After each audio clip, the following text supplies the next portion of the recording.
গত বুধবার এসআইআর বিক্ষোভে উত্তপ্ত হয়ে ওঠে মালদার কালিয়াচকের মোথাবাড়ি। ঘন্টার পর ঘন্টা আটকে রাখা হয় বিচারকদের। তাদের মধ্যে ছিলেন মহিলা বিচারকরাও। সোমবার সুপ্রিম কোর্টে সেই ঘটনার প্রাথমিক রিপোর্ট পেশ করে এনআইএ। মোট 25 পাতার রিপোর্টে পুলিশ এবং প্রত্যক্ষদর্শীদের বয়ানে একাধিক অসঙ্গতির কথা তুলে ধরা হয়েছে বলে সূত্রের খবর। রিপোর্টে 22 বিএলওর জবানবন্দি নথিবদ্ধ করা হয়েছে। অভিযোগ, ঘন্টার পর ঘন্টা বিচারকরা আটকে থাকলেও পুলিশ প্রশাসন তাদের মুক্ত করার কোনো উদ্যোগই নেয়নি। এমনকি যোগাযোগ করা যায়নি রাজ্যের মুখ্য সচিবের সঙ্গেও। সোমবার আদালতে মোথাবাড়ির ঘটনায় একটি ভিডিও প্রকাশ করা হয়। সেই ভিডিওয় দেখা যায় আটক থাকাকালীন এক বিচারক আর্তনাদ করছেন। Car suffered accident. Please communicate it to register, sir. Our pilot is no more there. Our pilot car has suffered accident due to these hurdles. Our pilot is no more there. He has suffered accident due to the hurdles of bamboos and the hurdles and the bricks. We are traveling alone. High Court, take care of my children. Take care of my children if something happens to me.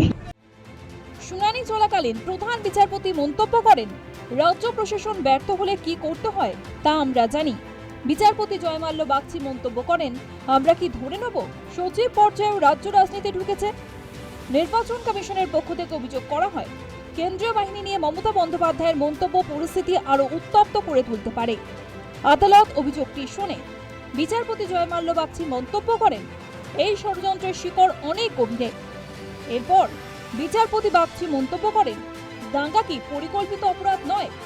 এরপর প্রধান বিচারপতির bench NIA তদন্তের নির্দেশ দেয়। মোথাবাড়ির ঘটনায় এখনো পর্যন্ত 12টি FIR দায়ের হয়েছে। এর মধ্যে 3টি এফআইআর বিচারকদের উপর হামলা সংক্রান্ত। সুপ্রিম কোর্ট অবিলম্বে মামলার সমস্ত নথি এনআইএর কাছে হস্তান্তরের নির্দেশ দেয়।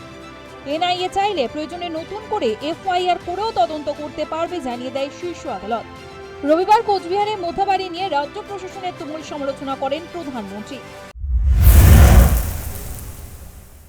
ये निर्मम सरकार अपने आगे किसी संवैधानिक संस्था को कुछ भी नहीं समझती। आपने 2-3 दिन पहले ही देखा है, पूरे देश ने देखा है, देश के न्यायप्रिय नागरिक चौंक गए। कैसे मालदा में न्यायिक अधिकारियों को बंधक बनाकर रखा गया।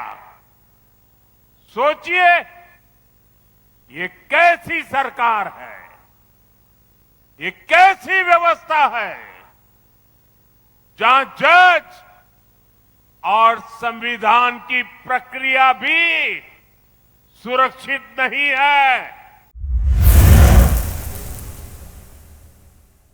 সোমবার তার জবাব দেন মমতা বন্দ্যোপাধ্যায়। এমআইএম এর সঙ্গে জোট বেঁধে লড়াইয়ের অভিযোগ আনেন। হ্যাঁ, মোথাবাড়ির ঘটনা আমরা কেউ সাপোর্ট করিনি। প্রধানমন্ত্রী, আপনি কোথায় ছিলেন? লজ্জা করে না? মিম নামক একটা সাম্প্রদায়িক শক্তিকে নিয়ে আপনি বিহারে লড়াই করেছিলেন, এখানেও করেছেন। আমরা কোনো অ্যাটাককে সাপোর্ট করি না। সোমবার আদালতে নির্বাচন কমিশন জানায়, বেলা পর্যন্ত বিবেচনাধীন 59 লক্ষের বেশি নথি যাচাইয়ের কাজ শেষ হয়েছে, আর 26,000 নথি বিবেচনা করা বাকি।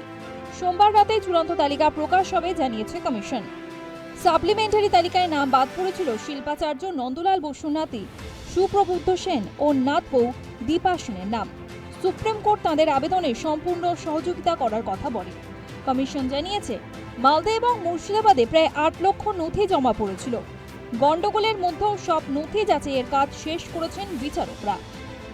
বাদ পড়া ভোটারদের আবেদন বিবেচনা করার জন্য 19টি ট্রাইব্যুনাল গঠন হয়েছে।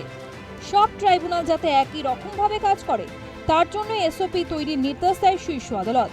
হাইকোর্টের প্রধান বিচারপতি প্রাক্তন 3 বিচারপতিকে নিয়ে একটি কমিটি গঠন করবেন। এই কমিটি মঙ্গলবারের মধ্যেই এসওপি তৈরি করবে। প্রধান বিচারপতি বলেন, ট্রাইব্যুনাল নতুন নথি গ্রহণ করতে পারবে। উদাহরণ দিয়ে তিনি বলেন, কেউ যদি মাধ্যমিকের নথি জমা দেন এবং তা দেখা না হয় তাহলে তিনি সেই নথি দেখাতে পারবেন। আগামী 13 এপ্রিল এই মামলার পরবর্তী শুনানি হবে। তবে তার আগে মোথাবাড়ি নিয়ে বিচারপতিদের পর্যবেক্ষণ এবং সিদ্ধান্ত রাজ্য প্রশাসনকে যথেষ্টই অস্বস্তিতে ফেলে দিল মনে করছে রাজনৈতিক মহল। News time.